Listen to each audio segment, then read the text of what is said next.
పెట్టి మరి వాళ్ళ విచారణకు పిలిస్తే ఈడీ విచారణకు కూడా హాజరయ్యాను. రెండు సంస్థలు కూడా ఒకటే రకమైన ప్రశ్నలు దాదాపు 7-8 గంటల పాటు అడిగిందే అడిగి మొత్తానికి అన్ని వివరాలు తీసుకున్నారు. రెండు సంస్థలకు కూడా నేను చెప్పింది ఏమంటే, మీరు ఎన్నిసార్లు పిలిచినా వస్తా, మీరు ఎన్ని ప్రశ్నలు అడిగినా సమాధానం చెప్తా, సంతృప్తికరంగా చెప్తా, పూర్తిగా విచారణకు సహకరిస్తాను. భారత రాజ్యాంగాన్ని, న్యాయ వ్యవస్థను, కోర్టులను గౌరవించే బిడ్డగా తప్పకుండా నా నిజాయితీని ప్రూవ్ చేసుకుంటాను, ఇన్వెస్టిగేషన్కు పూర్తిగా సహకరిస్తాను అనే మాట వారికి చెప్పడం జరిగింది. అయితే నాకు ఎక్కడ ఇబ్బంది అనిపిస్తున్నది అంటే, ఇంతమంది నాయకులు, ఇంతమంది పోలీసులు, ఇన్ని విచారణ సంస్థలు, ఇవాళ ఉదయం పేపర్లో కూడా చూసిన ఈ విచారణకి దాదాపుగా 5 నుంచి 10 కోట్ల రూపాయలు ఖర్చు అవుతుంది అని ఇవాళ ఉదయమే పేపర్లో చూసిన. అందుకే ముఖ్యమంత్రి రేవంత్ రెడ్డికి నేను ఒక మాట చెప్పదలుచుకున్నాను. రేవంత్ రెడ్డి గారు, మీరు మీ కక్ష సాధింపు చర్యల్లో భాగంగా మీ మీద ఏసీబీ కేసు ఉన్నది కాబట్టి నా మీద ఏసీబీ కేసు బనాయించినావు, నీ మీద ఈడీ కేసు అయింది కాబట్టి నా మీద ఈడీ కేసు పెట్టినావు. ఏమి ఇబ్బంది లేదు, నువ్వంటే దొరికినోనివి, నేనంటే నిజాయితీ పరుణ్ణి, ధైర్యం ఉన్నాను కాబట్టి ఎదుర్కొంటా.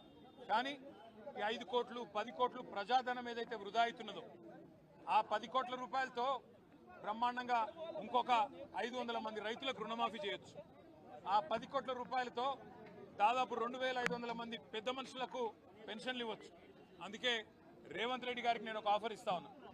రేవంత్ రెడ్డి గారు, నీకు నిజాయితీ ఉంటే, నీకు ధైర్యం ఉంటే ఒక పని చేద్దాం. నేను తయారుగా ఉన్నా, నువ్వు ముందుకు రా, జడ్జి గారు ముందు కూర్చుందాం. ఏసీబీ జడ్జి అయినా, హైకోర్టు న్యాయమూర్తి గారైనా, లేదా మీకు ఇష్టమైన న్యాయమూర్తి ఎవరి ముందైనా కూర్చుందాం. మీ మీద ఏసీబీ కేసు ఉంది, నా మీద ఏసీబీ కేసు ఉంది. నీ మీద ఈడీ ఛార్జ్ షీట్ చేసింది, నా మీద ఈడీ విచారణ జరుగుతున్నది. మీరు మొత్తం ఈ టీవీలు అన్నీ ఉన్నాయి కదా, మొత్తం మీడియా ఉంది కదా, లైవ్ టీవీ పెట్టండి. నేను రేవంత్ రెడ్డి గారు ఇద్దరం కూర్చుంటాం న్యాయమూర్తి ముంగట. మీరు ఏ ప్రశ్నను అడగండి కేసుకు సంబంధించి, ఆయన కేసు నా కేసు. ఇద్దరికి లై డిటెక్టర్ పరీక్ష పెట్టండి. ఇద్దరికి కూడా లై డిటెక్టర్ పరీక్ష పెట్టండి. మొత్తం రాష్ట్ర ప్రజలందరూ చూస్తుండగా ఒక 50 లక్షలు 20 లక్షల రూపాయలు ఒడిసిపోతుంది. లేకపోతే ఈ 10 కోట్ల రూపాయలతోని అనవసరంగా ప్రజాధనం దుర్వినియోగం అయ్యే విధంగా, ఇంతమంది ఉన్నతాధికారుల టైం వేస్ట్ అయ్యే విధంగా, ఇంతమంది మీడియా సంస్థల టైం వేస్ట్ అయ్యే విధంగా ఈ కక్ష సాధింపు విచారణ మంచిది కాదు. నేను రెడీగా ఉన్న రేవంత్ రెడ్డి, నీకు ధైర్యం ఉంటే ముందుకు రా. నీ జూబ్లీహిల్స్ ప్యాలెస్లో అయినా సరే, లేదా న్యాయమూర్తి ఇంట్లో అయినా సరే, ఏసీబీ న్యాయమూర్తి ఇంట్లో అయినా సరే, కోర్టులో అయినా సరే, లేదా ఈడీ ఆఫీస్లో అయినా సరే, ఎక్కడైనా నేను లై డిటెక్టర్ పరీక్షకు సిద్ధం. నువ్వు కూడా రా, ఇద్దరం కూర్చుందాం. దొంగెవరో, ఎవరేందో, ఎవరి నిజాయితీ ఏందో రాష్ట్రం మొత్తం చూస్తుంది. నీకు ధైర్యం ఉంటే వెంటనే నిర్ణయం తీసుకో. డేట్ నువ్వే చెప్పు, టైం నువ్వే చెప్పు, ప్లేస్ నువ్వే చెప్పు, నేను వస్తా. నిజాయితీగా నా చేయిస్తా. నువ్వు లై డిటెక్టర్ పరీక్ష పెట్టి నువ్వు కూడా పెట్టుకొని కూర్చో. ఎవరు ఏందో రాష్ట్ర ప్రజలకు తేలుతుంది. సరే, ఈ కేసు విషయానికి వస్తే విచారణ జరుగుతూ ఉంది. ఇప్పుడే నేను చెప్పాను, విచారణకు ఇంకా ఎన్నిసార్లు రమ్మన్నా వస్తా, ఎన్ని ప్రశ్నలు అడిగినా సమాధానం చెప్తా, ఎన్ని రకాల పరీక్షలు పెట్టినా భరిస్తా. ఎందుకంటే నిజం, నిజాయితీ అల్టిమేట్గా గెలుస్తుంది. న్యాయం, ధర్మం గెలుస్తుంది. హైకోర్టులు ఉన్నాయి, సుప్రీంకోర్టులు ఉన్నాయి, లోకల్ కోర్ట్స్ ఉన్నాయి. న్యాయమూర్తుల మీద విశ్వాసం మాకుంది. ముమ్మాటికి ఈ రోజు కాకపోతే ఇంకో 4 రోజులకు వాస్తవాలు ప్రజలకు తెలుస్తాయి. తప్పకుండా న్యాయం గెలుస్తుందనే విశ్వాసం నాకుంది. మాకు ఇవాళ ఇక్కడ ఇంతమంది వచ్చి సహకరించిన మా మిత్రులు, మా పార్టీ నాయకులు, మా కార్యకర్తలు, మా మీడియా మిత్రులు అందరికి హృదయపూర్వకంగా ధన్యవాదాలు. మనం తప్పు చేయలేదు, తప్పు చేయబోము. ఎట్టి పరిస్థితుల్లో ఇంత అరపైసా అవినీతి కూడా జరగలేదు.